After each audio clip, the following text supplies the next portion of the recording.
धोबी का कुत्ता न घर का न घाट का। एक बार कक्षा 10 की हिंदी शिक्षिका अपने छात्र को मुहावरे सिखा रही थी। तभी कक्षा एक मुहावरे पर आ पहुंची। धोबी का कुत्ता न घर का न घाट का। इसका अर्थ किसी भी छात्र को समझ नहीं आ रहा था। इसीलिए अपने छात्र को और अच्छी तरह से समझाने के लिए शिक्षिका ने अपने छात्र को एक कहानी के रूप में उदाहरण देना उचित समझा। उन्होंने अपने छात्र को कहानी कहना शुरू किया। कई साल पहले सज्जनपुर नामक नगर में राजू नाम का लड़का रहता था। वह एक बहुत ही अच्छा क्रिकेटर था। वह इतना अच्छा खिलाड़ी था कि उसमें भारतीय क्रिकेट टीम में होने की क्षमता थी।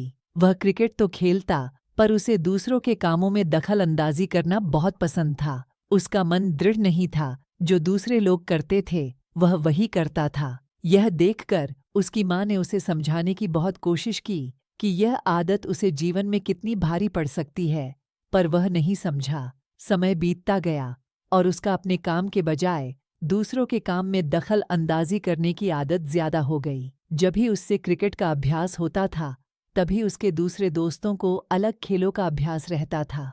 उसका मन चंचल होने के कारण वह क्रिकेट के अभ्यास के लिए नहीं जाता था, बल्कि दूसरे दोस्तों के साथ अन्य अलग अलग खेल खेलने जाता था।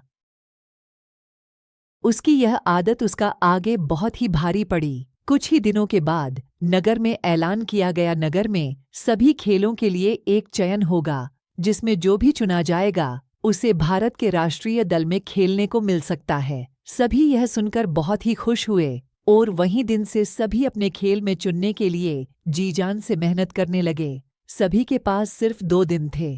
राजू ने भी अपना अभ्यास शुरू किया, पर पिछले कुछ दिनों से अपने खेल के अभ्यास में जाने की बजाय दूसरों के खेल के अभ्यास में जाने के कारण उसने अपने शानदार फॉर्म खो दिया था। 2 दिन के बाद चयन का समय आया। राजू ने खूब कोशिश की, पर अभ्यास की कमी के कारण वह अपना शानदार प्रदर्शन नहीं दिखा पाया और उसका चयन नहीं हुआ। वह दूसरे खेलों में भी चयन न हुआ, क्योंकि वे सब खेल उसे सिर्फ थोड़ा आते थे और किसी भी खेल में वह माहिर नहीं था, जिसके कारण वह कोई भी खेल में चयन नहीं हुआ।